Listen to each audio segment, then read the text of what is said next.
Welcome back students. നമ്മൾ കഴിഞ്ഞ വീഡിയോയ്ക്കകത്ത് discuss ചെയ്യുന്നത് നമ്മുടെ PGBP ബേസിക് ആയിട്ടുള്ള കാര്യങ്ങൾ, അഡ്മിസിബിൾ എന്താണ്, ഇൻഅഡ്മിസിബിൾ എക്സ്പെൻഡിച്ചേഴ്സ് എന്താണ്, അല്ലെങ്കിൽ അതിന്റെ ഫോർമാറ്റുമായിട്ടുള്ള കാര്യങ്ങളൊക്കെയാണ് പഠിച്ചത് അല്ലെ. അതായത് ഫിനാൻഷ്യൽ അക്കൗണ്ട്സ് പ്രകാരമുള്ള നെറ്റ് പ്രോഫിറ്റിൽ നിന്ന് നമുക്ക് എങ്ങനെയാണ് ഇൻകം ടാക്സ് പ്രകാരമുള്ള നെറ്റ് പ്രോഫിറ്റോടെ തന്നെ ആ ഫോർമാറ്റ് ആണ് ആ ഫോർമാറ്റിന്റെ അടിസ്ഥാനത്തിലാണ് നമ്മൾ കാര്യങ്ങളെല്ലാം ചെയ്തത്. സോ അവിടെ നമ്മൾ ഓരോന്നിനെ കുറിച്ച് സെപ്പറേറ്റ് ആയിട്ട് പറയുന്ന നേരത്ത് നമ്മൾ പറഞ്ഞായിരുന്നു ഇൻഅഡ്മിസിബിൾ ആയിട്ട് കയറി വരുന്ന എക്സ്പെൻഡിച്ചേഴ്സ് ഉണ്ടെങ്കിൽ നമ്മൾ അറ്റാക്ക് ചെയ്യണം അല്ലെ. സോ അങ്ങനെയാണെങ്കിൽ അവിടെ അതിനുശേഷം ഒരു പ്രധാനപ്പെട്ട ഒരു കാറ്റഗറി തന്നെ വന്നു. ഈ പറഞ്ഞതുപോലെ ജനറൽ ആയിട്ട് കയറി വരാൻ സാധ്യതയുള്ള അഡ്മിസിബിൾ എക്സ്പെൻഡിച്ചേഴ്സ് ഏതൊക്കെയാണ്, കൂടാതെ ഈ സ്പെസിഫിക് ആയിട്ടുള്ള അഡ്മിസിബിൾ എക്സ്പെൻഡിച്ചേഴ്സ് ഏതൊക്കെയാണ്.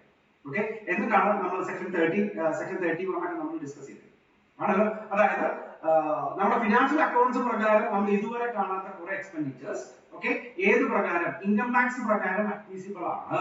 That means ഇൻകം ടാക്സ് പ്രകാരം ഫിനാൻഷ്യൽ പ്രോഫിറ്റിൽ നിന്ന് നമുക്ക് മൈനസ് ചെയ്ത് കാണിക്കാം അല്ലെ. ഇത്രയും കാര്യങ്ങളാണ് നമ്മൾ കഴിഞ്ഞ വീഡിയോയിൽ പറഞ്ഞത്. ഇതും അതിന്റെ ഒരു കണ്ടിന്യൂഷൻ തന്നെയാണ്.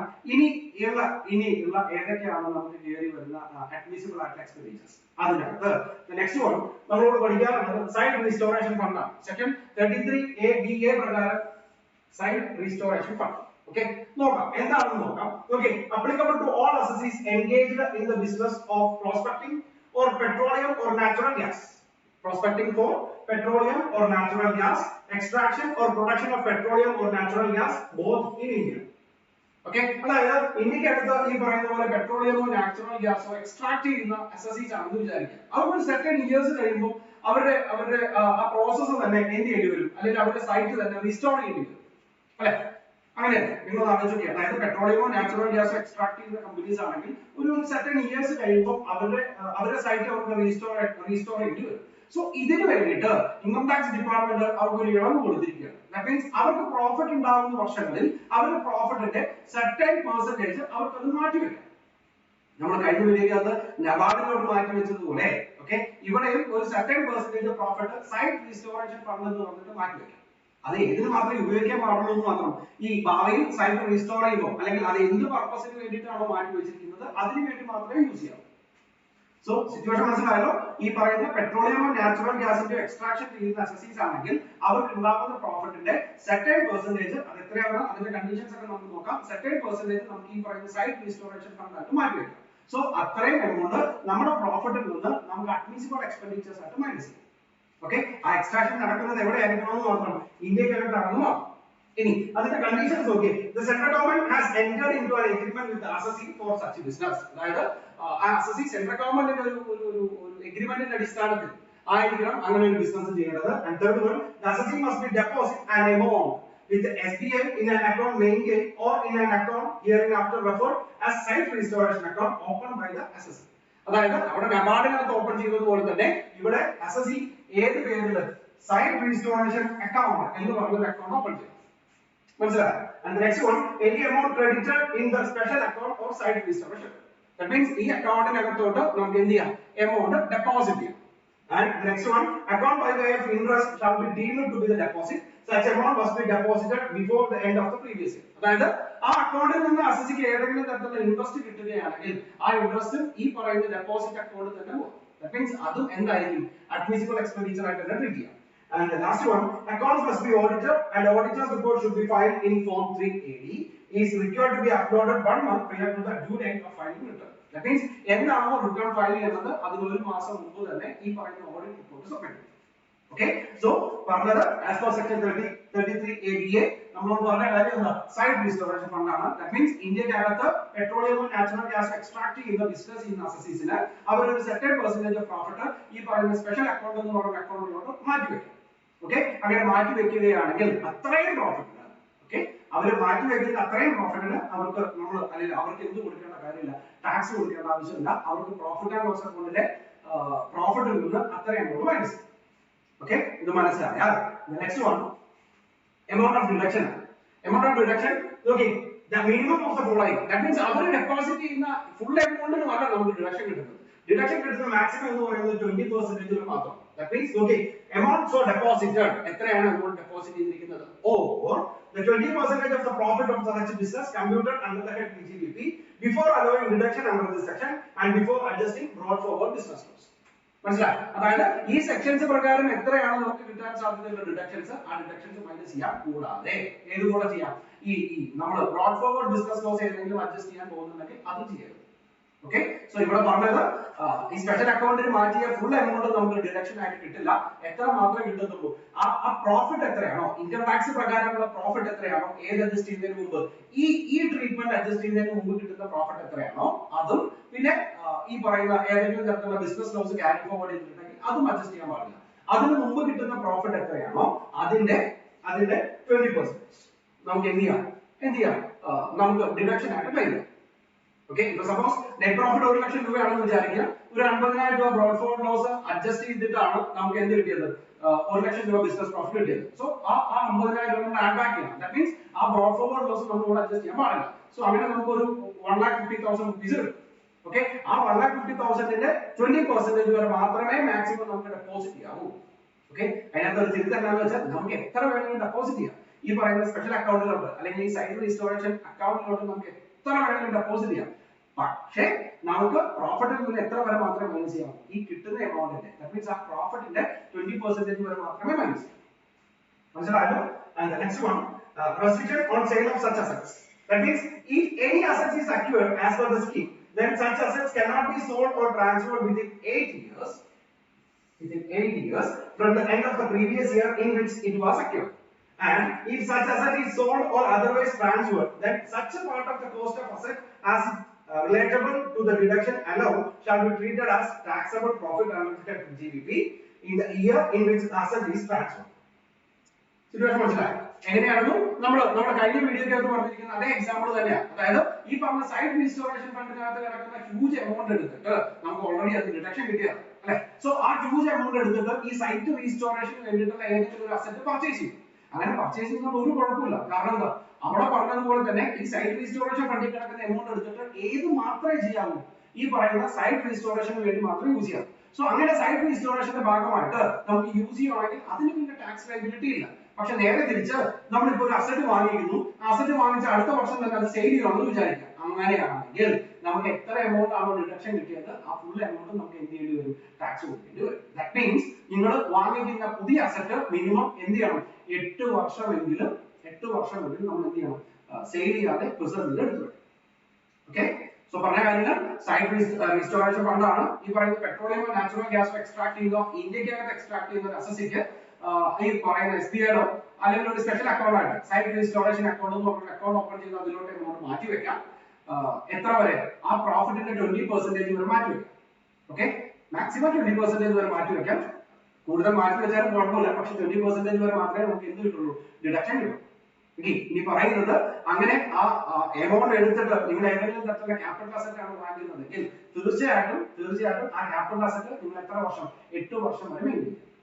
ഓക്കെ, ഇനി കോമൺ ആയിട്ട് വരുന്ന കുറെ കാര്യങ്ങൾ, ആ സൈറ്റിനകത്ത് കിടക്കുന്ന എമൗണ്ട് സൈറ്റ് റീസ്റ്റോറേഷൻ എന്ന് പറയുന്ന പർപ്പസിന് വേണ്ടി മാത്രം അല്ലെങ്കിൽ ആ ബിസിനസിന് വേണ്ടി മാത്രമേ യൂസ് ചെയ്യാവൂ. സിറ്റുവേഷൻ മനസ്സിലായി? ഇനി നിങ്ങൾ വേറെ ഏതെങ്കിലും ഒരു പർപ്പസിനാണ് അത് യൂസ് ചെയ്യുന്നതെങ്കിൽ ആ ഏത് വർഷമാണോ നിങ്ങൾ വിഡ്രോ ചെയ്യുന്നത് ആ വർഷം ആ വിഡ്രോ ചെയ്തിരിക്കുന്ന എമൗണ്ടിന് ടാക്സ് കൊടുക്കേണ്ടി വരും. ബിസിനസ് ഇൻകം ആയിട്ട് തന്നെ ടാക്സ് കൊടുക്കേണ്ടി വരും. എക്സാമ്പിൾ പറയുകയാണെങ്കിൽ കഴിഞ്ഞ 10 വർഷങ്ങളിൽ ഓരോ വർഷം ഓരോ ലക്ഷം രൂപ വെച്ച് നമ്മുടെ സൈറ്റ് റീസ്റ്റോറേഷൻ ഫണ്ടിലോട്ട് കിടപ്പുണ്ടാകും. ഓക്കെ, 2011 2012 എന്ന് പറയുന്ന പ്രീവിയസ് ഇയറിനകത്ത് 11-12 ഓക്കെ, അല്ലെങ്കിൽ പോട്ടെ 2021 22 എന്ന് പറയുന്ന പ്രീവിയസ് ഇയറിനകത്ത് നിങ്ങൾ അതിനകത്ത് നിന്ന് 2 ലക്ഷം രൂപ വിഡ്രോ ചെയ്ത് നിങ്ങളുടെ വീട് പണിക്ക് വേണ്ടി മാറ്റി വെച്ചു. മനസ്സിലായി? 10 ലക്ഷം രൂപ ഡിഡക്ഷൻ കിട്ടിയതാ, 21-22 2 ലക്ഷം രൂപ എടുത്ത് നിങ്ങളുടെ വീട് പണിക്ക് വേണ്ടി മാറ്റി വെച്ചു. സോ ഇങ്ങനെ നോക്കി ഈ സാഹചര്യത്തിൽ നിങ്ങൾ അത് യൂസ് ചെയ്യുന്നത് ബിസിനസ് പർപ്പസിന് വേണ്ടിയിട്ടല്ല. അതുകൊണ്ട് തന്നെ ആ 2 ലക്ഷം രൂപയ്ക്ക് നിങ്ങൾ ഏത് വർഷമാണോ വിഡ്രോ ചെയ്തത് ആ വർഷം ടാക്സ് ഉണ്ടായി. ഓക്കെ, മനസ്സിലായെന്ന് വിചാരിക്കുന്നു. മനസ്സിലായ നെക്സ്റ്റ് വൺ നമുക്ക് ഇനി പഠിക്കാനുള്ളത് സയന്റിഫിക് റിസർച്ച് ആണ്. കുറച്ച് ഇമ്പോർട്ടന്റ് ആണ്. സെക്ഷൻ 35 പ്രകാരം സയന്റിഫിക് റിസർച്ച് എന്താണെന്ന് അറിയണം. സയന്റിഫിക് റിസർച്ചിന് വേണ്ടിയിട്ട് നമ്മൾ എമൗണ്ട് കൊടുക്കുകയാണെങ്കിൽ അതിന് എങ്ങനെയാണ് ഡിഡക്ഷൻ കിട്ടണമെന്ന് മനസ്സിലാവും.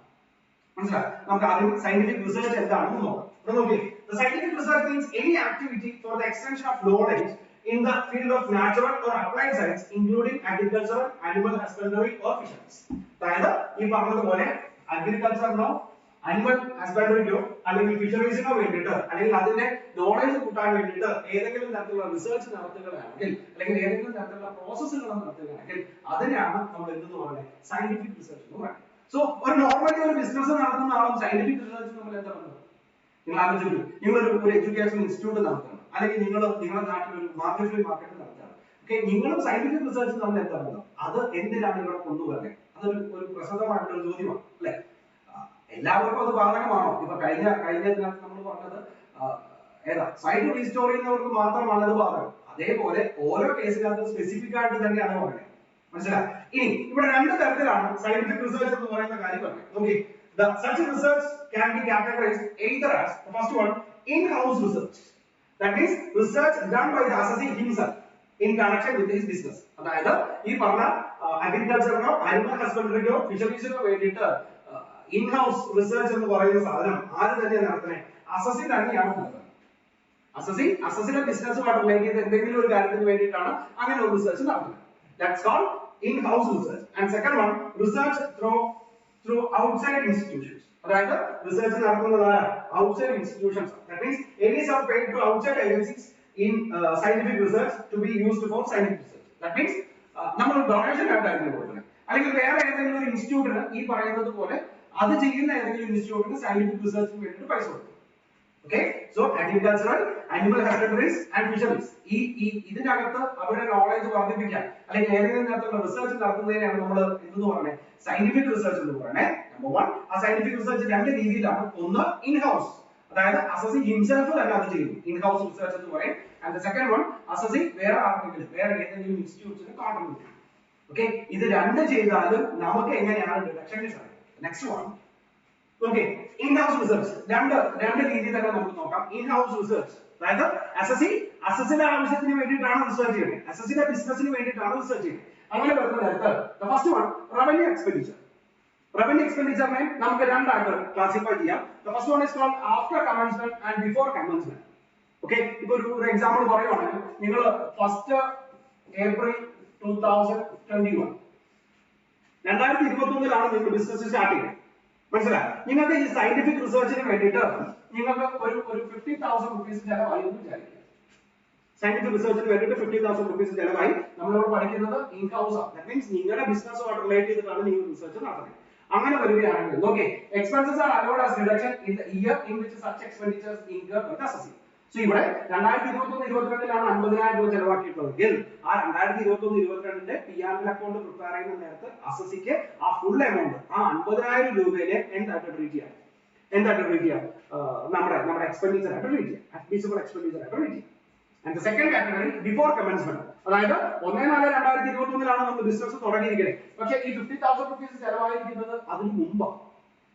ഓക്കെ, ബിസിനസ് തുടങ്ങുന്നതിന് മുമ്പാണ് ചെലവാക്കിയിരിക്കുന്നത്. അപ്പൊ നിങ്ങൾ ആലോചിച്ച് നോക്കിയേ, ബിസിനസ് തുടങ്ങിയതിന് ശേഷമേ നമുക്ക് P&L അക്കൗണ്ട് ഉണ്ടാവുള്ളൂ അല്ലെ? P&L അക്കൗണ്ട് ഉണ്ടായതിനു ശേഷം നമുക്ക് പ്രോഫിറ്റ് ഉണ്ടാവുള്ളൂ, ടാക്സബിൾ പ്രോഫിറ്റ് ഉണ്ടാവുള്ളൂ. പക്ഷെ ഇവിടെ ഈ 50,000 രൂപ ചെലവായിരിക്കുന്നത് ബിസിനസ് തുടങ്ങുന്നതിന് മുമ്പാണ്. ദാറ്റ് മീൻസ് ആ ചെലവാകുന്ന സമയത്ത് നമുക്ക് എന്തില്ല, പ്രോഫിറ്റ് ആൻഡ് ലോസ് അക്കൗണ്ടോ ബാക്കിയുള്ള കാര്യങ്ങളൊന്നും ഇല്ല. അങ്ങനെ വരുന്ന സാഹചര്യത്തിൽ നമുക്ക് എന്ത് ചെയ്യാൻ പറ്റും? Okay, incurred during 3 years immediately before the commencement of the business shall be allowed as deduction in the year of commencement of the business. Okay, അതിനകത്ത് okay, payment of salary to an employee engaged in scientific research അല്ലെങ്കിൽ purchase of material used for scientific research. കുറച്ച് examples ആണ്.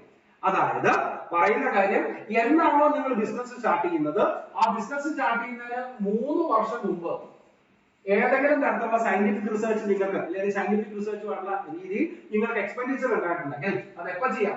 Immediately before the commencement of business shall be allowed as deduction in the year of commencement of business. മനസ്സിലായോ?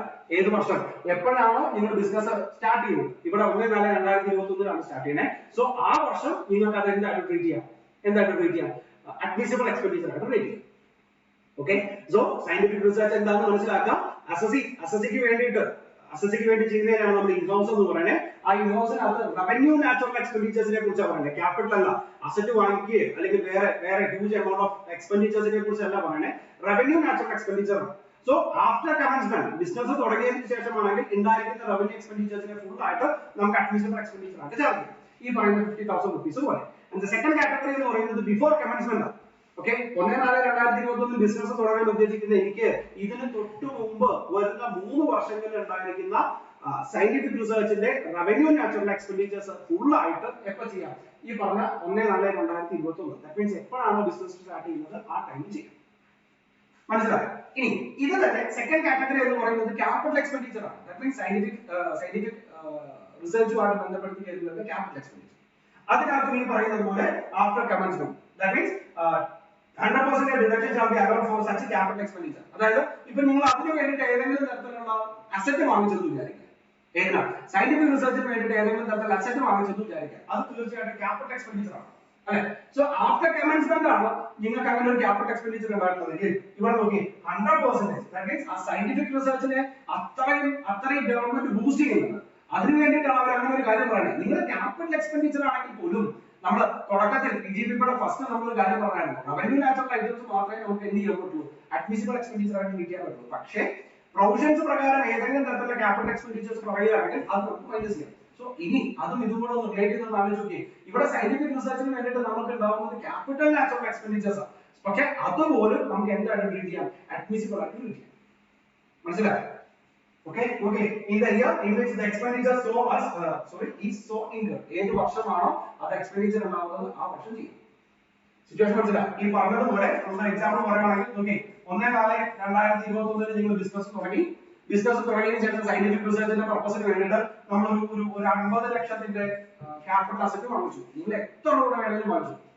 Okay, അത് scientific റിസർച്ചിന് വേണ്ടിയിട്ടാണെങ്കിൽ തീർച്ചയായിട്ടും എന്ത് സംഭവിക്കാം, ആ full amount നമുക്ക് അഡ്മിസിബിൾ എക്സ്പെൻഡിച്ചർ ആയിട്ട് ട്രീറ്റ് ചെയ്യാം.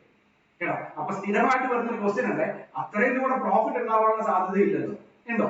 നിങ്ങൾ ആലോചിക്കുക. അതായത് ക്യാപിറ്റൽ അസറ്റ് വാങ്ങിക്കുന്ന അത്രയും നമുക്ക് എന്തായാലും പ്രോഫിറ്റ് ഉണ്ടാവാനുള്ള സാധ്യതയില്ല. അങ്ങനെ ഉണ്ടാക്കുന്ന ആൾക്കാരുണ്ട്. സോ ഇവിടെ ലോസ് വരും, നോ ഇഷ്യൂസ്. മനസ്സിലായി? ഫിനാൻഷ്യൽ അക്കൗണ്ടിൽ നിന്ന് ഇൻകം ടാക്സ് പ്രകാരമുള്ള അക്കൗണ്ടിലോട്ട് മാറ്റുന്ന നേരത്തെ ഹ്യൂജ് എമൗണ്ട് ഓഫ് ലോസ് വരും. ഒരു കുഴപ്പമില്ല, നിങ്ങൾക്ക് ക്യാരി ഫോർവേഡ് ചെയ്യാം. അടുത്ത വർഷങ്ങളിൽ റൈറ്റ് ഓഫ് ചെയ്യാൻ വേണ്ടിയിട്ട് അത് ക്യാരി ഫോർവേഡ് ചെയ്യാം. ഓക്കെ, സോ അത്രയും ബൂസ്റ്റ് ചെയ്യുന്നുണ്ട് ഈ പറയുന്ന സയന്റിഫിക് റിസർച്ചിന്റെ പ്രോസസ് ചെയ്യാൻ വേണ്ടിയിട്ട് അത്രയും ബൂസ്റ്റ് ചെയ്യുന്നുണ്ട്. Okay, and second one before commencement. ഈ പറഞ്ഞതുപോലെ തന്നെ during 3 years immediately preceding the year of commencement of business shall be deemed to have been incurred in the year in which the business commenced and it is allowed as deduction in that year. അതായത് ഇവിടെ പറഞ്ഞതുപോലെ തന്നെ കഴിഞ്ഞ 3 വർഷങ്ങളിൽ ഈ business start ചെയ്യുന്ന കഴിഞ്ഞ 3 വർഷങ്ങളിൽ ഉണ്ടായിരിക്കുന്ന total amount of capital expenditures എന്ന് പറയുന്നത് നമുക്ക് എന്തായിട്ട് ക്ലെയിം ചെയ്യാം, ഏത് വർഷമാണ് ബിസിനസ് തുടങ്ങുന്നത് ആ വർഷം ക്ലെയിം ചെയ്യാം. ഓക്കെ, സോ സയന്റിഫിക് റിസർച്ച് എന്താണെന്ന് മനസ്സിലാക്കുക. രണ്ട് രീതിയിലാണ് സയന്റിഫിക് റിസർച്ച്, ഒന്ന് ഇൻ ഹൗസും പിന്നെ ഒന്ന് ഈ പറയുന്ന പോലെ പുറത്തുള്ള ഡൊണേഷൻ അല്ലെങ്കിൽ പുറത്തോട്ടുള്ള വേറെ ഇൻസ്റ്റിറ്റ്യൂട്ടിന് കൊടുക്കുന്ന പേയ്മെന്റ്സ് ആണ്. ആ ഇൻ ഹൗസ് റിസർച്ചിനകത്ത് റവന്യൂ വരും, ക്യാപിറ്റലും വരും. റവന്യൂവിന്റെ രണ്ട് രീതിയിലുണ്ടാവും, എന്താ after കമൻസ്മെന്റും before കമൻസ്മെന്റും.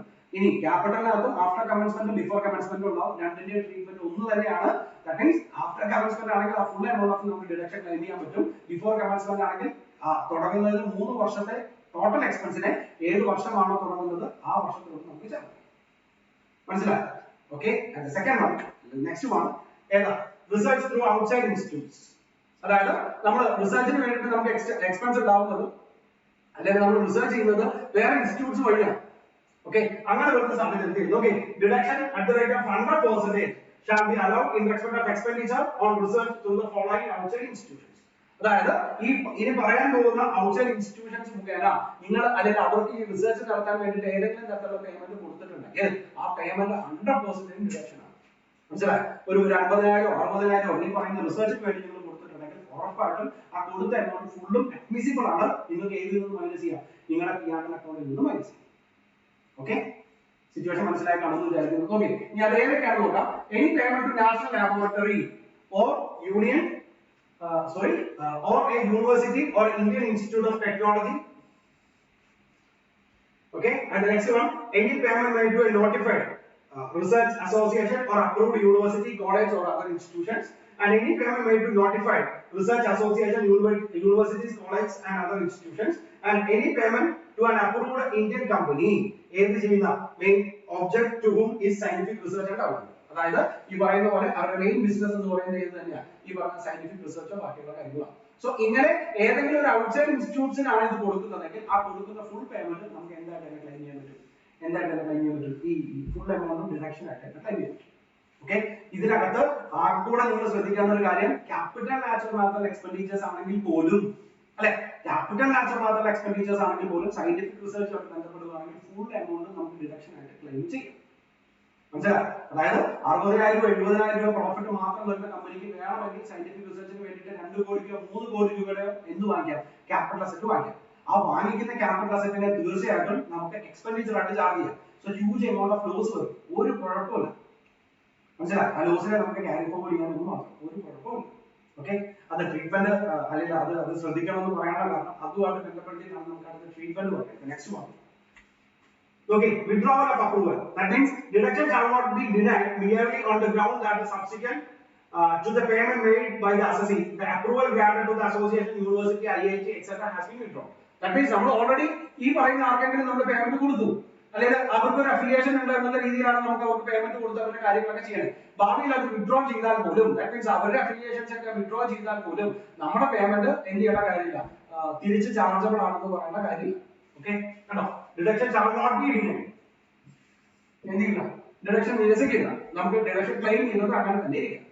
And the next one, carry forward of unabsorbed scientific research expenditure. That means unabsorbed capital expenditure can be carried forward for unlimited years and set off in any subsequent assessment years like unabsorbed depreciation. അതുകൊണ്ടാണ് ഞാൻ വീണ്ടും പറഞ്ഞത്, capital asset പോലും വാങ്ങിക്കുന്ന ആ capital എമൗണ്ടിന്, okay, ആ huge എമൗണ്ടിനെ നമുക്ക് നമ്മുടെ P&L ചാർജ് ചെയ്യാം. അത് പറയുമ്പോൾ നമുക്ക് ഹ്യൂജ് എമൗണ്ട് ഓഫ് ലോസ് വരും.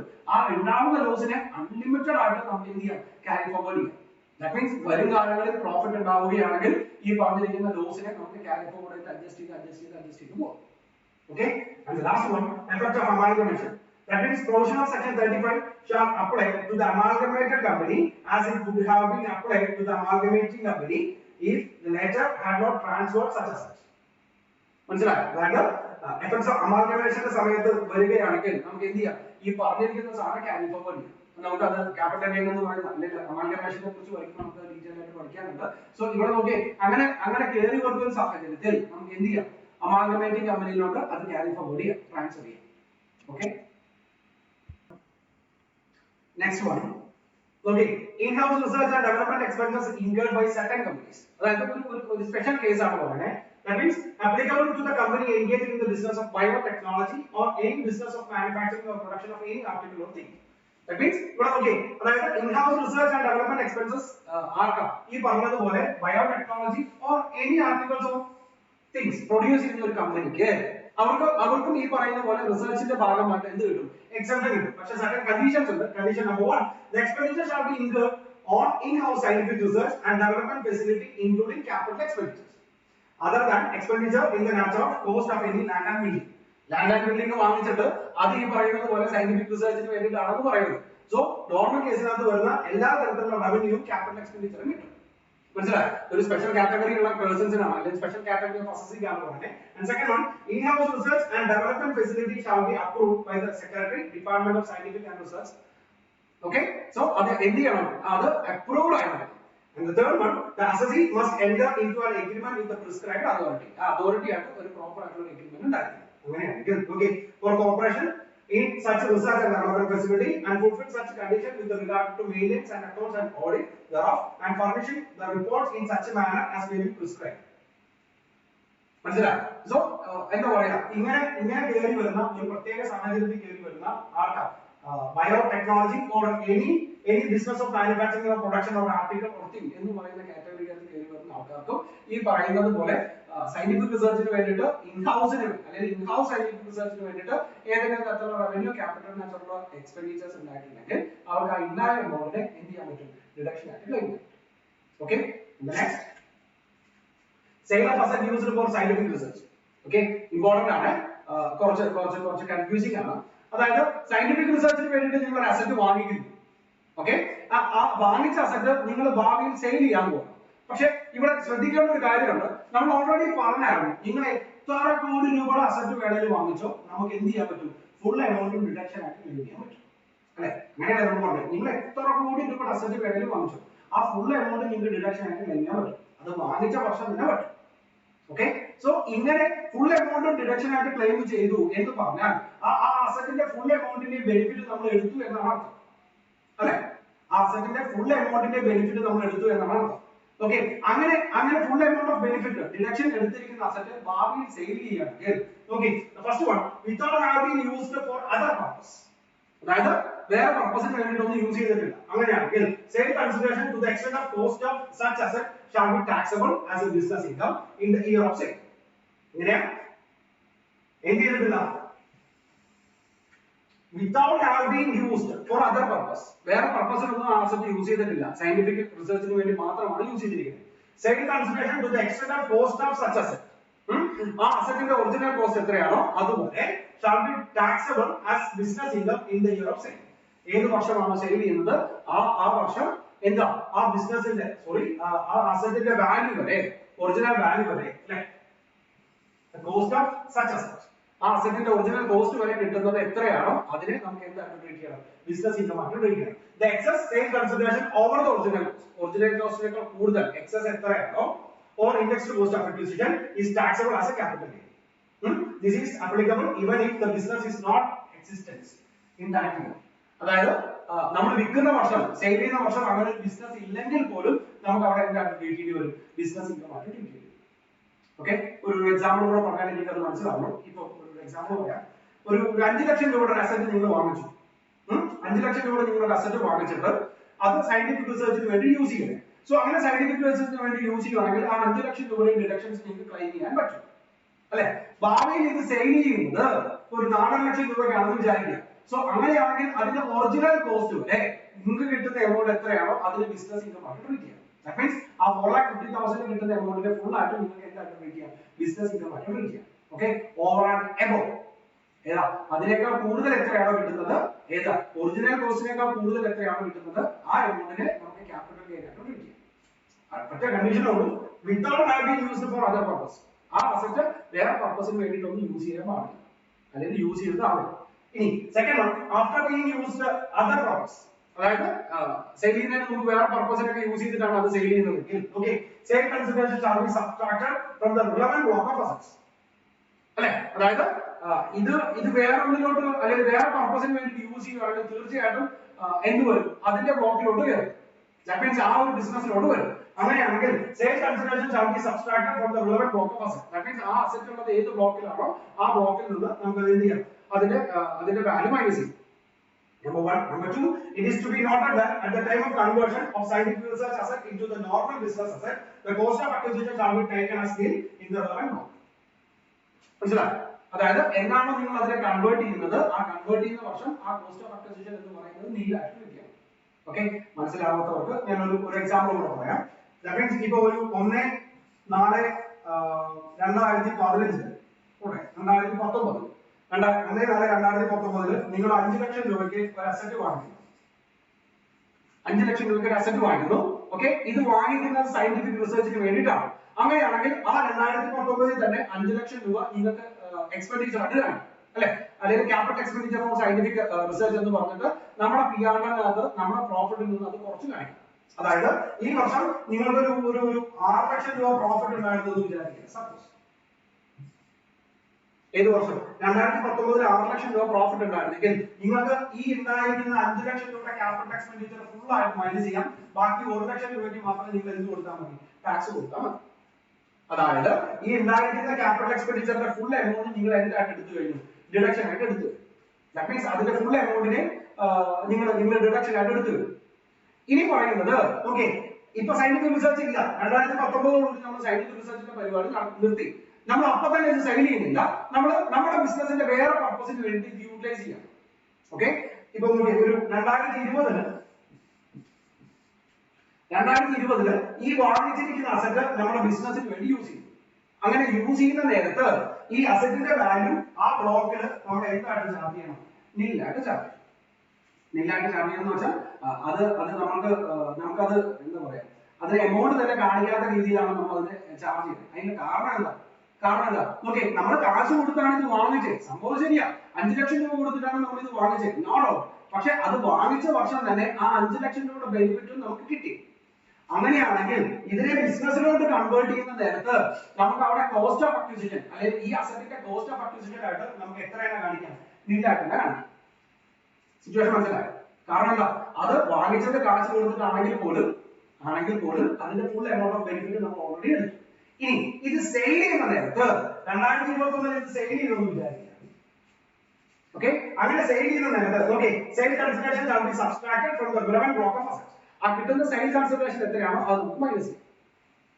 മനസ്സിലായോ? എത്രയാണോ നമുക്ക് സെയിൽ കൺസിഡറേഷൻ കിട്ടുന്നത് അത് മൈനസ് ചെയ്യാം. It is to be noted that at the time of conversion of scientific research asset into the normal business the cost of acquisition have been taken as need. Okay, situation മനസ്സിലായോ? എങ്ങനെയൊക്കെയായിരുന്നു? അതായത് നമ്മൾ വാങ്ങിക്കുന്ന സമയത്ത് നമുക്ക് full amount of capital എക്സ്പെൻഡിച്ചേഴ്സിനെ നമുക്ക് കിട്ടും, ട്രീറ്റ് ചെയ്യാൻ പറ്റും. ഇനി അത് കൺവേർട്ട് ചെയ്യുന്ന നേരത്ത് കോസ്റ്റ് ഓഫ് അക്വിസിഷനെ ആ ബിസിനസ്സിലോട്ട് കൊണ്ടുവരുന്ന നേരത്ത് അത് ഫ്രീ ആയിട്ട് കിട്ടിയത് പോലെ തന്നെ കാണും. ദാറ്റ് മീൻസ് അതിന്റെ കോസ്റ്റ് ഓഫ് അക്വിസിഷൻ നില്ലായിട്ട് വേണം നമ്മൾ ട്രീറ്റ് ചെയ്യാം. മനസ്സിലായോ? പൈസ കൊടുത്താണ് വാങ്ങിച്ചതെങ്കിൽ പോലും ഓൾറെഡി അതിന്റെ ഡിഡക്ഷൻ അല്ലെങ്കിൽ അതിന്റെ ബെനിഫിറ്റ് നമ്മൾ എടുത്തത് കൊണ്ട് ഇവിടെ കാശ് കൊടുക്കാതെ വാങ്ങിച്ചത് പോലെ തന്നെ കോസ്റ്റ് ഓഫ് അക്വിസിഷൻ നില്ലായിട്ട് തന്നെ കാണിക്കും. ഇനി അത് സെയിൽ ചെയ്യുന്ന സമയത്ത് ഭാവിയിൽ അത് സെയിൽ ചെയ്യുന്ന സമയത്ത് നമുക്ക് എന്തായിട്ട് ട്രീറ്റ് ചെയ്യാം? ഭാവിയിൽ അത് സെയിൽ ചെയ്യുന്ന സമയത്ത് നമുക്ക് എന്തായിട്ട് ട്രീറ്റ് ചെയ്യാം? അതിന്റെ സെയിൽ കൺസിഡറേഷൻ ഈ പറയുന്ന വാല്യൂ നമുക്ക് മൈനസ് ചെയ്യും, ആ ബ്ലോക്കിൽ നമുക്ക് മൈനസ് ചെയ്യും. ഓക്കെ, നമുക്കൊരു പ്രോബ്ലം കൂടെ ചെയ്യാം, അപ്പൊ നിങ്ങൾക്ക് കുറച്ചും കൂടെ മനസ്സിലാവും. Okay, A enterprises purchased machinery for rupees 5 lakh as on 18/8/2019 for a scientific research. 5 ലക്ഷം രൂപയ്ക്ക് നമ്മൾ എന്ത് വാങ്ങിച്ചു? ഒരു മെഷീനറി വാങ്ങിച്ചു. That means capital expenditure ആണ്. On 17/7/2020 the research work being completed. Research ന്റെ വർക്ക് കംപ്ലീറ്റ് ആയി. On 31st March 2021 the machine being sold. അതായത് 5 ലക്ഷം രൂപയ്ക്ക് വാങ്ങിച്ച സാധനം 17/7/2020 അതിന്റെ വർക്ക് നമ്മൾ തീർത്തു, അത് കംപ്ലീറ്റ് ചെയ്തു. ഇനി നമ്മളോട് പറയുന്നത് 31/3/2021 നമ്മൾ എന്ത് ചെയ്തു? മെഷീനറി സെയിൽ ചെയ്തു. രണ്ട് കേസുകളാണ് പറയുന്നത്. കേസ് 1 നമ്മൾ സെയിൽ ചെയ്തത് 1 ലക്ഷം രൂപയ്ക്ക്. രണ്ട് കേസുകൾ ശ്രദ്ധിക്കണം. നമ്മൾ കേസ് 1-നകത്ത് നമ്മൾ സെയിൽ ചെയ്തത് 1 ലക്ഷം രൂപയ്ക്കാണ്. അതായത് 5 ലക്ഷം രൂപയ്ക്ക് വാങ്ങിച്ചു, ഒരു വർഷം സയന്റിഫിക് റിസർച്ചിന് വേണ്ടി യൂസ് ചെയ്തു, അത് 1 ലക്ഷം രൂപയ്ക്ക് നമ്മൾ സെയിൽ ചെയ്തു. First one. ഇതിനകത്ത് രണ്ട് സിറ്റുവേഷൻസ് പറയുന്നുണ്ട്. After using the same for the business purpose other than scientific research. അതായത് ഇത് സെയിൽ ചെയ്യുന്നതിന് മുമ്പ് ഏത് പർപ്പസിന് വേണ്ടിയിട്ട് നമ്മുടെ ബിസിനസിന്റെ പർപ്പസിന് വേണ്ടി യൂസ് ചെയ്തിട്ടുണ്ട്. ഇനി the return on value of the respective block is 4,80,000. അതായത് ഈ മെഷീനറി വരുന്ന ബ്ലോക്ക് ഉണ്ടല്ലോ അല്ലെ, അതായത് ഡിപ്രീസിയേഷൻ ചാർജ് ചെയ്യുന്നത് എപ്പോഴും ബ്ലോക്ക് ഓഫ് അസറ്റ്സിന്റെ അടിസ്ഥാനത്തിലാണ് അല്ലെ. ഇൻകം ടാക്സിനകത്ത് ഡിപ്രീസിയേഷൻ ചാർജ് ചെയ്യുന്നത് എപ്പോഴും ബ്ലോക്ക് ഓഫ് അസറ്റ്സിന്റെ അടിസ്ഥാനത്തിലാണ്. ഓക്കെ, ഒരു എക്സാമ്പിൾ പറയുകയാണെങ്കിൽ എ ആൻഡ് ബി ഇങ്ങനെ രണ്ട് മിഷണറീസ് ആണ് എവിടെ ഉണ്ടാവുന്നത്? ആ ബ്ലോക്കിൽ ഉണ്ടായിരുന്നത്. ആ ബ്ലോക്കിലെ രണ്ട് മിഷണറീസിന് കൂടെ 5 ലക്ഷം രൂപയായിരുന്നു നിലവിലെ റിട്ടേൺ ഓൺ വാല്യൂ. ഓക്കെ, എക്ക് ബിക്കും കൂടെ ഉണ്ടാവുന്ന ടോട്ടൽ റിട്ടേൺ ഓൺ വാല്യൂ എന്ന് പറയുന്നത് 5 ലക്ഷം രൂപയാണ്. ഈ മിഷണറി ആണ് സി. സോ ഇൻകം ടാക്സിനകത്ത് ഡിപ്രീസിയേഷൻ ചാർജ് ചെയ്യുന്നത് ഓരോ ഇൻഡിവിജ്വൽ അസറ്റ്സിന് അല്ല, ഒരു ബ്ലോക്ക് ഓഫ് അസറ്റ്സിനാണ്. സോ ഇവിടെ നോക്കിയേ എന്ത് ചെയ്യാം? ഈ സിയുടെയും കൂടെ ഇതിലോട്ട് കൊണ്ടുവരാം. ദാറ്റ് മീൻസ് അടുത്ത വർഷം തൊട്ട് ആ ബ്ലോക്കിനകത്ത് എ ബി ആൻഡ് സി ഇങ്ങനെ 3 അസറ്റ് ആയി അല്ലെ. ഇനി നോക്കിയേ പറഞ്ഞിരിക്കുന്നത് after using the same for the business purpose other than scientific research the return on value of the respective block is 4,80,000. അതായത് ഈ നിലവിൽ ഈ അസറ്റിന്റെ അല്ലെങ്കിൽ ഈ ബ്ലോക്കിന്റെ വാല്യൂ എന്ന് പറയുന്നത് 4,80,000 ആണ്. ആ ബ്ലോക്കിലോട്ടാണ് ഏത് കയറി പറഞ്ഞത്? സി കയറി വരണം. മനസ്സിലായോ? And the second situation without using the same for any other purpose. വേറെ ഒരു പർപ്പസിന് വേണ്ടിയിട്ട് അത് യൂസ് ചെയ്തിട്ടില്ല. Okay, and the second one 7 ലക്ഷം രൂപയാണ്, വേറെ ചേഞ്ചസ് കാര്യങ്ങളൊന്നും പറഞ്ഞിട്ടില്ല. That means ആദ്യത്തേക്കകത്ത് 1 ലക്ഷം രൂപയാണെങ്കിൽ രണ്ടാമത്തേക്കകത്ത് 7 ലക്ഷം രൂപയാണ്. പറയാം.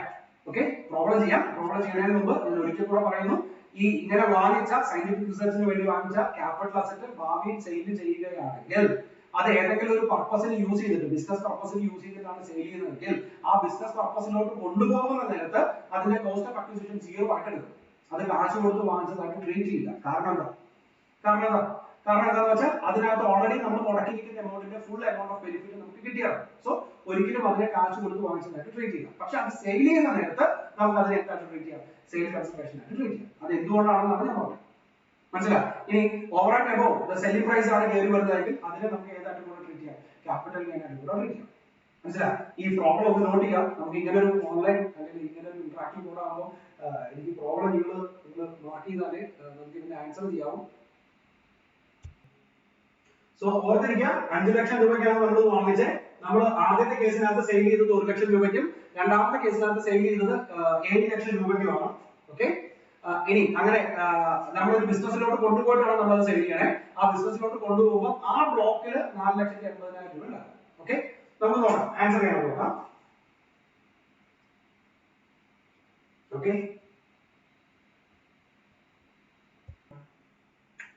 Okay, okay. The first one, opening return on value of block. അതായത് ഈ പറഞ്ഞതുപോലെ കേസ് 1A യും കേസ് 2A യും നമ്മൾ ഏതിനു വേണ്ടിയിട്ട് വേറെ ബിസിനസിന് വേണ്ടി യൂസ് ചെയ്ത കാര്യങ്ങളെ കുറിച്ചാണ് പറയുന്നത്. അതായത് നമ്മൾ 5 ലക്ഷം രൂപയ്ക്ക് വാങ്ങിച്ച സാധനം 1 ലക്ഷം രൂപയ്ക്ക് 7 ലക്ഷം രൂപയ്ക്ക് സെയിൽ ചെയ്യുന്നതിന് മുമ്പ് നമ്മൾ അത് വേറെ ബിസിനസിന് വേണ്ടി യൂസ് ചെയ്തതാണ്. ഓക്കെ, അങ്ങനെ വരുന്ന നേരത്ത് okay addition during the year be the mystery earlier used for scientific research. അതായത് ഓപ്പണിംഗ് റിട്ടേൺ ഓൺ വാല്യൂ എന്ന് പറയുന്നത് ആ ബ്ലോക്കിന്റെ ഓപ്പണിംഗ് റിട്ടേൺ ഓൺ വാല്യൂ എന്ന് പറയുന്നത് 4,80,000 ആണ്. നമ്മൾ നേരത്തെ പറഞ്ഞതുപോലെ ഇപ്പോൾ എയും ബിയും ആണ് ഈ ബ്ലോക്കിനകത്തുള്ള രണ്ട് അസറ്റുകൾ. എ എന്ന് പറയുന്ന മിസ്റ്ററി, ബി എന്ന് പറയുന്ന മിസ്റ്ററി. ഇങ്ങനെ രണ്ട് മിസ്റ്ററി ആണ് ഈ ബ്ലോക്കിനകത്തുള്ള മിസ്റ്ററീസ്. ഇവിടെ പുതിയൊരു മിസ്റ്ററി കൂടെ കയറി വന്നു, സി എന്ന് പറഞ്ഞിട്ട് പുതിയൊരു മിസ്റ്ററി കൂടെ കയറി വന്നു. മനസ്സിലായോ? അങ്ങനെ കയറി വരികയാണെങ്കിൽ പോലും ആ മിസ്റ്ററി നമ്മൾ ക്യാഷ് കൊടുത്തായിട്ട് വാങ്ങിച്ചതാണെങ്കിൽ പോലും അവിടെ അതിന്റെ വാല്യൂ നിൽ ആകേണ്ടത്. ദാറ്റ് മീൻസ് ഇവിടെ എ ബി ആൻഡ് സി മൂന്ന് മിസ്റ്ററിയുടെ വാല്യൂ കൂടെ നോക്കുമ്പോഴും നമുക്ക് എത്ര മാത്രമേ വരുള്ളൂ? 4,80,000 റുപ്പീസ് വരും. സിറ്റുവേഷൻ മനസ്സിലായോ? ഇനി നമുക്ക് എന്ത് ചെയ്യാം? Less the same value of the mister. നമുക്ക് മിസ്റ്ററിന്റെ സെയിം വാല്യൂ മൈനസ് ചെയ്യാം. മിസ്റ്ററുടെ സെയിം വാല്യൂ മൈനസ് ചെയ്യുമ്പോൾ ആദ്യത്തേനകത്ത് 1 ലക്ഷം രൂപയ്ക്കാണ് നമുക്ക് മൈനസ് ചെയ്യുന്നത്. സോ ആ 1 ലക്ഷം രൂപ മൈനസ് ചെയ്ത് നമുക്ക് എത്ര വരും? 3,80,000 എന്ന് പറയുന്ന സാധനം വരും. Okay, and the second one ഇവിടെ 7 ലക്ഷം രൂപയ്ക്കാണ് നമ്മൾ മൈനസ് ചെയ്യുന്നത്. ആ 7 ലക്ഷം രൂപയ്ക്കകത്ത് മാക്സിമം എത്ര വരെ മാത്രമേ കുറയ്ക്കാവൂ? ഒരു അസറ്റിന്റെ വാല്യൂ ഒരിക്കലും നില്ലാവില്ല. ആവും. അതായത് എ ബി സി എന്ന് പറയുന്ന മൂന്ന് അസറ്റുകളുള്ള ബ്ലോക്കാണ്. ആ മൂന്ന് അസറ്റിന്റെയും കൂടെ വാല്യൂ ഒരിക്കലും നെഗറ്റീവ് ഫിഗർ ആവില്ല. ഓക്കെ, ദാറ്റ് മീൻസ് ഇവിടെ 7 ലക്ഷം രൂപയ്ക്ക് സെയിൽ ചെയ്താലും മാക്സിമം നമുക്ക് എത്ര വരെ മാത്രമേ മൈനസ് ചെയ്യാവൂ? 4,80,000 റുപ്പീസ് വരെ മാത്രമേ മൈനസ് ചെയ്യാവൂ. സോ ഇവിടെ അസറ്റിന്റെ ക്ലോസിംഗ് റിട്ടേൺ ഓൺ വാല്യൂ എന്ന് പറയുന്നത് എന്തായിട്ട് വരും? നില്ലായിട്ട് വരും. മനസ്സിലായി? ഇവിടെ ആണെങ്കിലോ 4,80,000 വാങ്ങിച്ചത് 1 ലക്ഷം രൂപയ്ക്കാണ് സെയിൽ ചെയ്തത്. ക്ലോസിംഗ് റിട്ടേൺ ഓൺ വാല്യൂ എന്ന് പറയുന്നത് എത്ര വരും? 3,80,000 വരും.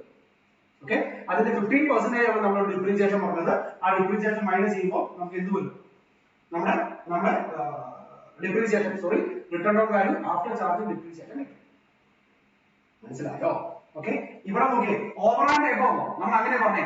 Over and above the sale price അതിനെ നമുക്ക് എന്തായിട്ട് ട്രീറ്റ് ചെയ്യാം? ക്യാപിറ്റൽ ഗെയിൻ ആയിട്ട് ട്രീറ്റ് ചെയ്യാം. അതായത് 7 ലക്ഷം രൂപയ്ക്കാണ് നമ്മൾ വിറ്റിരിക്കുന്നത്. ഇവിടെ 4,80,000 രൂപ വരെ എവിടെ അഡ്ജസ്റ്റ് ചെയ്തു? ബിസിനസ് ഇൻകത്തിനകത്ത് അഡ്ജസ്റ്റ് ചെയ്തു. സോ ബാലൻസ് 2,20,000 റുപ്പീസ് എന്ന് പറയുന്നതിനെ നമുക്ക് എന്തായിട്ട് ട്രീറ്റ് ചെയ്യാം? ഷോർട്ട് ടൈം ക്യാപിറ്റൽ ഗെയിൻ ആയിട്ട് ട്രീറ്റ് ചെയ്യാം. മനസ്സിലായോ? കാരണം റിട്ടേൺ ഓൺ വാല്യൂ ആണ്. അങ്ങനെയാണെങ്കിൽ അതിനെ നമ്മൾ ഷോർട്ട് ടൈം ക്യാപിറ്റൽ ഗെയിൻ ആയിട്ടാണ് ട്രീറ്റ് ചെയ്യുന്നത്. അത് മനസ്സിലാവണമെങ്കിൽ നമുക്ക് ക്യാപിറ്റൽ ഗെയിന്റെ ചാപ്റ്റർ കൂടെ എടുക്കണം. ഇംഗ്ലീഷ് ഇത് മാത്രം ഓർത്ത് വെച്ചാൽ മതി.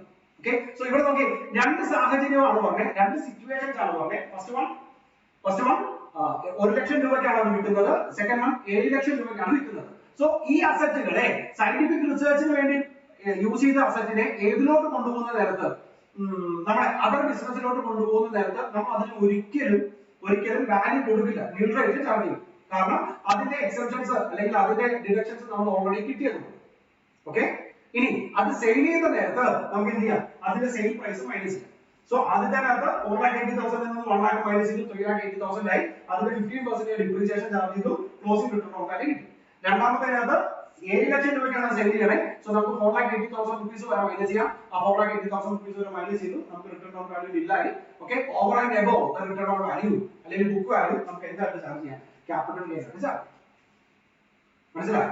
സോ രണ്ട് സിറ്റുവേഷൻ ആണ്. സിറ്റുവേഷൻ 1A യും 2A യും. ദാറ്റ് മീൻസ് ഏത് പർപ്പസിന് വേണ്ടിയിട്ട്? വേറെ ബിസിനസ് പർപ്പസിന് വേണ്ടി യൂസ് ചെയ്യും. ഇനി അടുത്തത് അങ്ങനെ ഒരു വേറെ ബിസിനസ് പർപ്പസിന് വേണ്ടി യൂസ് ചെയ്തില്ലെങ്കിൽ ഓക്കെ, ഇവിടെ നോക്കിയേ the profit and gains of the business of promotion ആണ് കണ്ടുപിടിക്കുന്നത്. being minimum of the following earlier deduction എത്ര രൂപയാണ്? 5 ലക്ഷം രൂപയാണ് നമുക്ക് നേരത്തെ കിട്ടിയിരിക്കുന്ന ഡിഡക്ഷൻ. ഇപ്പൊ നമ്മൾ അത് സെയിൽ ചെയ്ത് എത്ര രൂപയ്ക്കാണ്?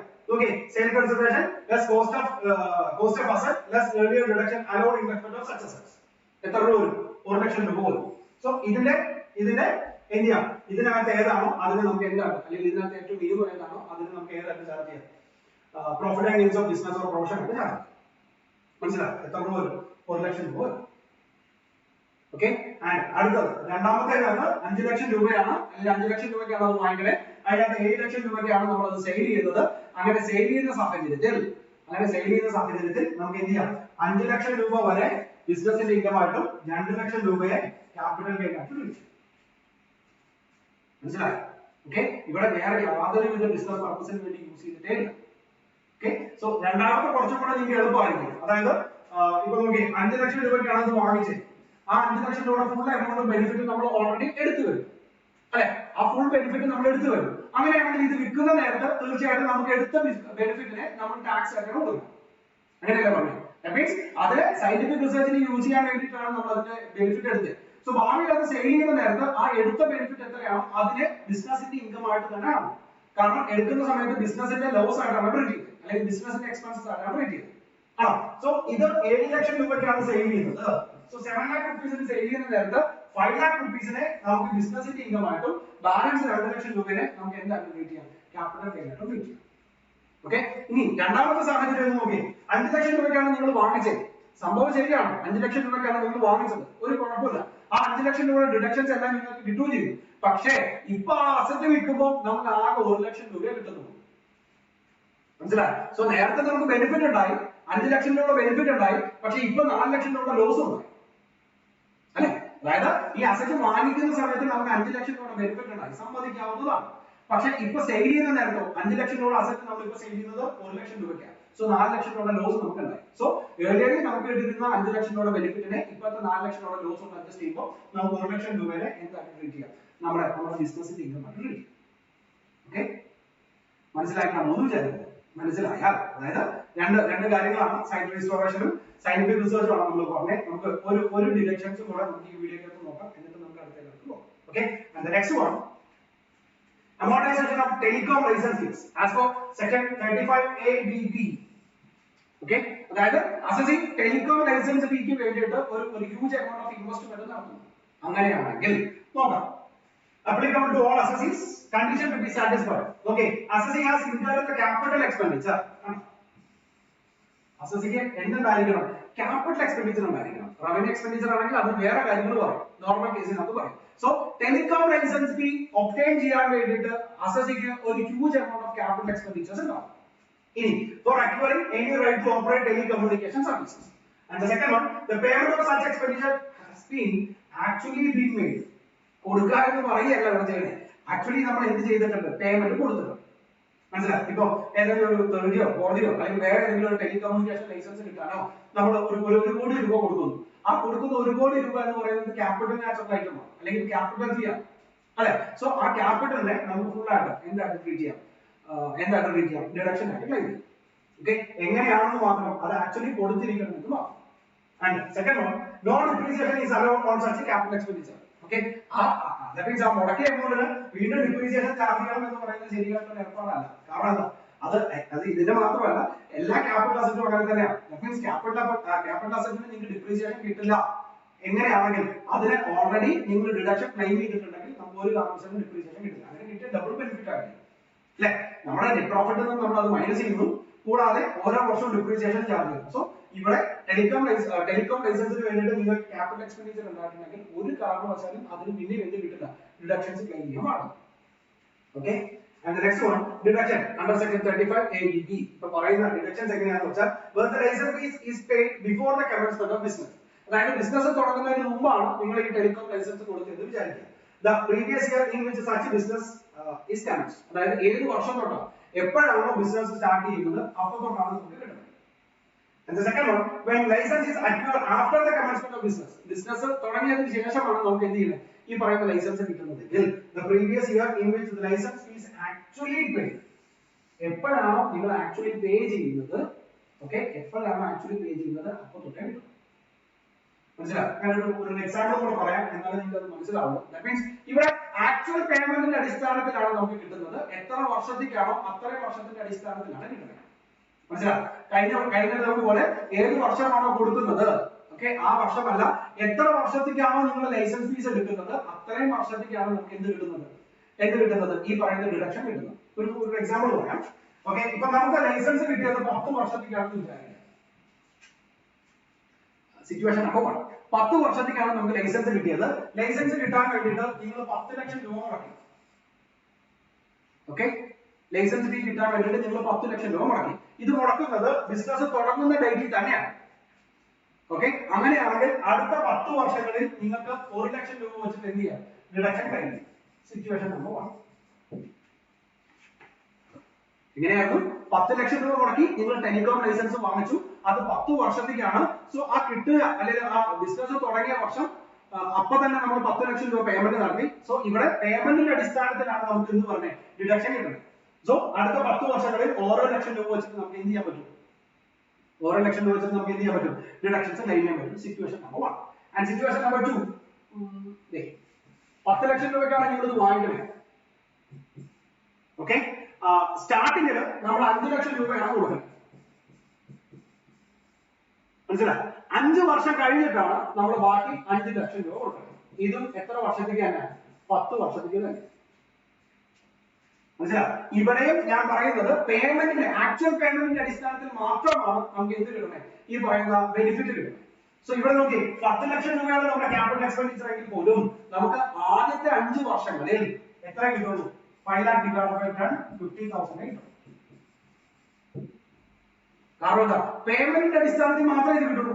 1 ലക്ഷം രൂപയാണ്, സോറി 10 ലക്ഷം രൂപയാണ് അതിന്റെ ഫീസ് എങ്കിൽ പോലും നമ്മൾ ആക്ച്വൽ പേയ്മെന്റ് കൊടുത്തിരിക്കുന്നത് എത്രയാണ്? ഇപ്പൊ കൊടുത്തിരിക്കുന്നത് എത്രയാണ്? 5 ലക്ഷം രൂപയാണ്. അത് എത്ര വർഷത്തേക്കാണ് കൊടുത്തിരിക്കുന്നത്? 10 വർഷത്തേക്കാണ് കൊടുത്തിരിക്കുന്നത്. സോ ആദ്യത്തെ 5 വർഷങ്ങളിലും നമുക്ക് എത്ര മാത്രമേ കിട്ടുള്ളൂ? ഈ പറയുന്ന 50,000 വെച്ച് മാത്രമേ കിട്ടൂ. ഓക്കെ, പക്ഷേ 6ാമത്തെ വർഷം തൊട്ട് ഈ 50,000 കിട്ടും. ഇവിടെ 5 ലക്ഷം രൂപ ഇനി എത്ര വർഷത്തേക്ക്? 5 വർഷം അല്ലെ? 6ാമത്തെ വർഷമാണ് നമ്മൾ കൊടുക്കുന്നത്. സോ 6, 7, 8, 9, 10, 5 വർഷം. ആ 5 ലക്ഷം രൂപയുടെ എത്ര വെച്ച് കിട്ടും?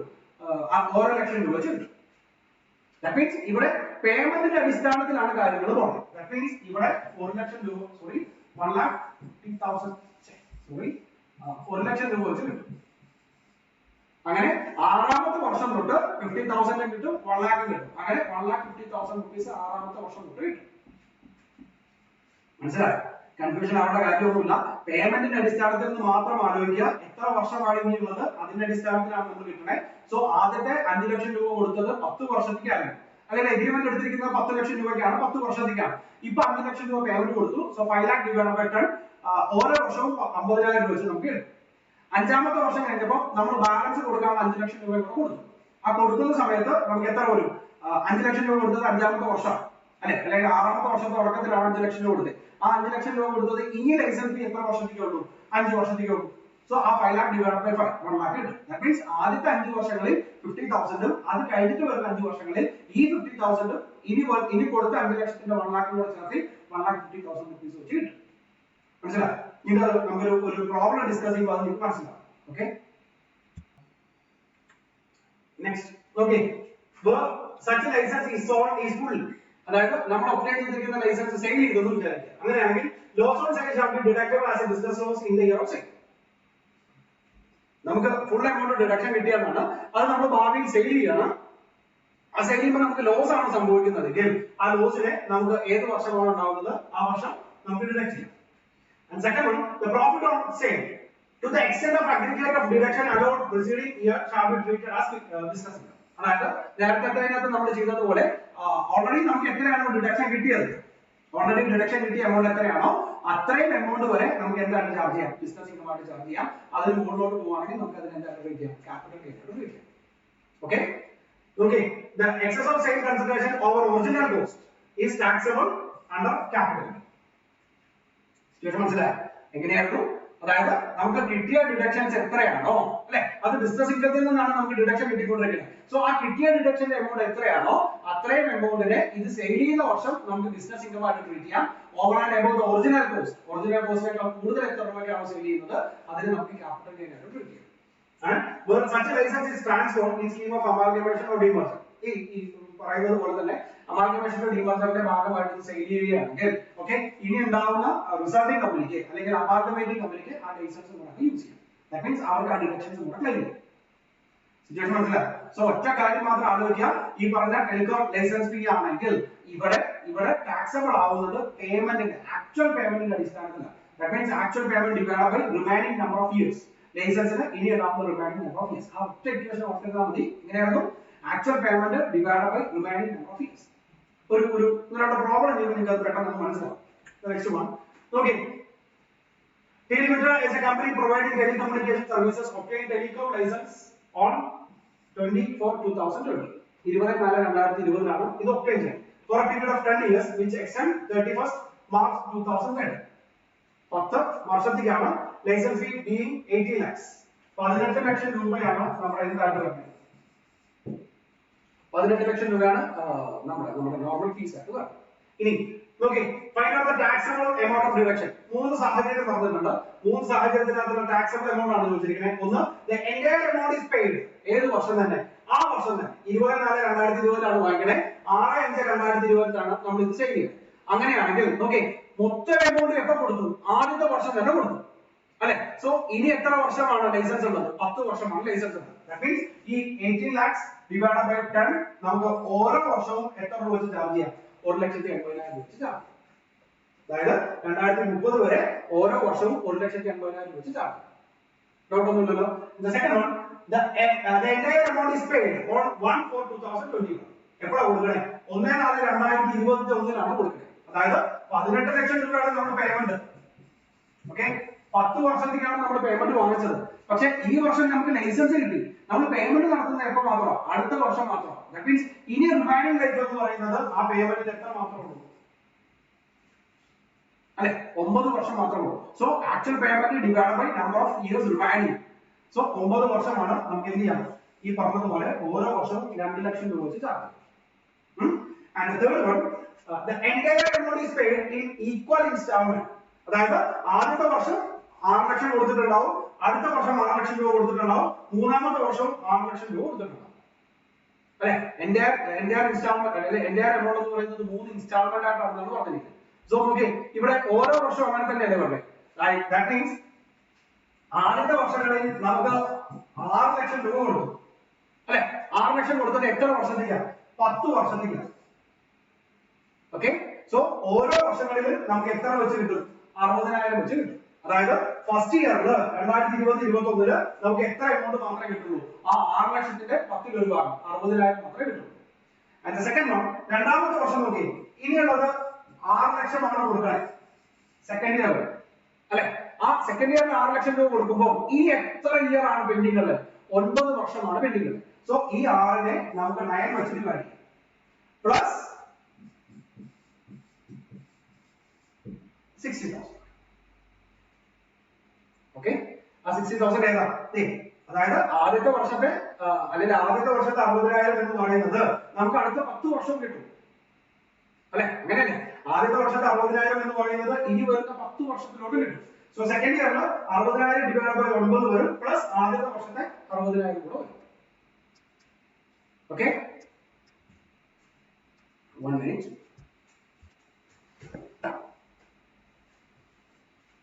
അതായത് 6 lakh divided by 9 നമുക്ക് എത്രയാ? 66,667 വരും, പ്ലസ് 60,000 കൂടെ ആഡ് ചെയ്യാം. സോ സെക്കൻഡ് ഇയറിൽ നമുക്ക് 1,26,667 രൂപ വരും. മനസ്സിലായി? ഇനി മൂന്നാമത്തെ വർഷം സംഭവിക്കുന്നുണ്ടോ? എഗൈൻ മൂന്നാമത്തെ വർഷം ഒരു 6 ലക്ഷം രൂപ കൂടെ കൊടുക്കുന്നുണ്ട് അല്ലെ. ആ 6 ലക്ഷം രൂപ കൊടുക്കുന്നത് ഇനി എത്ര വർഷമേ പെൻഡിംഗ് ഉള്ളൂ? 8 വർഷം പെൻഡിംഗ് ഉള്ളൂ. സോ ഡിവൈഡ് ബൈ 8 ചെയ്യാം. എത്ര വരും? 75,000 വരും.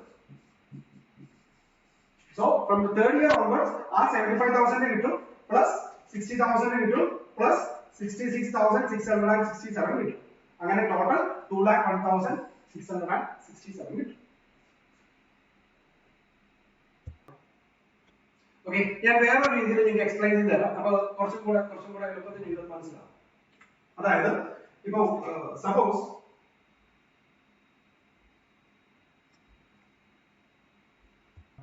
അതായത് നമുക്ക് ഇങ്ങനെ എഴുതാം. ഇയർ 1 2 3 4 5 6 7 8 9 10. ഓക്കെ, ഈ 10 വർഷമാണ് നമുക്ക് കിട്ടണേ. ഇവിടെ ഓക്കെ ടോട്ടൽ 18 lakhs ആണെങ്കിൽ പോലും ആദ്യത്തെ വർഷം കൊടുക്കുന്ന പേയ്മെന്റ് എന്ന് പറയുന്നത് 6 lakh ആണോ. സോ 6 lakh ഡിവൈഡ് ബൈ 10 ചെയ്യുന്ന നേരത്ത് നമുക്ക് 10 വർഷവും എത്ര വെച്ച് കിട്ടും? ഈ പറയുന്ന 60,000 വെച്ച് കിട്ടും. അതായത് ഈ താഴത്തോട്ടുള്ള 10 വർഷവും നമുക്ക് ഓരോ വർഷവും 60,000 വെച്ച് കിട്ടും അല്ലെ. അതായത് ആക്ച്വൽ പേയ്മെന്റിന്റെ അടിസ്ഥാനത്തിലാണ്. ഇവിടെ സെക്കൻഡ് ഇയറിൽ നമ്മൾ വീണ്ടും എന്ത് ചെയ്യുന്നുണ്ട്? ഒരു 6 lakh rupees കൂടെ പേ ചെയ്യുന്നുണ്ട്. Okay, that means 6 lakh divided by 9 എത്ര വരും? 66,667. That means second year onwards ഇവിടെയുള്ള 60,000 പ്ലസ് ഈ 67,667 കൂടെ ചേർത്തിട്ട് എത്ര 1,26,667 വരും. മനസ്സിലായി? ഇനി തേർഡ് ഇയറിനകത്ത് ആലോചിച്ചോക്കെ അഗൈൻ തേർഡ് ഇയറിനകത്ത് നമ്മളൊരു 6 lakh rupees കൂടെ പേ ചെയ്യുന്നുണ്ട്. അത് ഇനി എത്ര ഉള്ളൂ ലൈസൻസ്? ഇനി ലൈസൻസിൽ ആകെ 8 വർഷത്താണ്. That means ആ 6 lakh divided by 8 എത്ര വരും? 75,000 വരും. That means from third year onwards ആദ്യത്തെ വർഷത്തെ 60,000 വരും. Third year onwards second year തൊട്ട് കിട്ടുന്ന 67,667 വരും. And third year തൊട്ട് നമുക്ക് കിട്ടുന്ന 75,000 വരും. Okay, add it. Total 2,01,667 rupees വരും. മനസ്സിലായി? ഇങ്ങനെയാണ് അതിന്റെ പേയ്മെന്റ് പറയുന്നത്. ദാറ്റ് മീൻസ് എങ്ങനെയാണോ നമ്മൾ പേയ്മെന്റ് നടത്തുന്നത് ആക്ച്വൽ പേയ്മെന്റ് എങ്ങനെയാണോ ഡിവൈഡഡ് ബൈ ഇനി എത്രയാണോ നമ്പർ ഓഫ് ഇയേഴ്സ് പെൻഡിംഗ് ഉള്ളത് അതിന്റെ അടിസ്ഥാനത്തിലാണ് നമുക്ക് എന്ത് കിട്ടുന്നത് ഡിഡക്ഷൻ കിട്ടുന്നത്. മനസ്സിലായി? സോ ഇത്രയും കാര്യങ്ങളാണ് നമുക്ക് ഏതുമായിട്ട് ബന്ധപ്പെടുത്തി കയറി പറഞ്ഞത് നമ്മുടെ ഏതാ ടെലികമ്മ്യൂണിക്കേഷൻ ലൈസൻസ് ഫീയുടെ കേസിനകത്ത് പറഞ്ഞ ഒറ്റ കാര്യം മാത്രം ആലോചിക്കാനുള്ളൂ. ഡിഡക്ഷൻ കിട്ടുന്നത് നമുക്ക് ഏതിന്റെ അടിസ്ഥാനത്തിലാണ്? ആക്ച്വൽ പേയ്മെന്റിന്റെ അടിസ്ഥാനത്തിൽ. ഓക്കെ, സോ നമുക്ക് നെക്സ്റ്റ് വീഡിയോയിൽ ഈ പറയുന്നത് പോലെ ഡിഡക്ഷന്റെ ഏതാ അഡ്മിസിബിൾ ആയിട്ടുള്ള ഡിഡക്ഷന്റെ ബാക്കി കാര്യങ്ങളായിട്ട് കാണാം. Okay, by.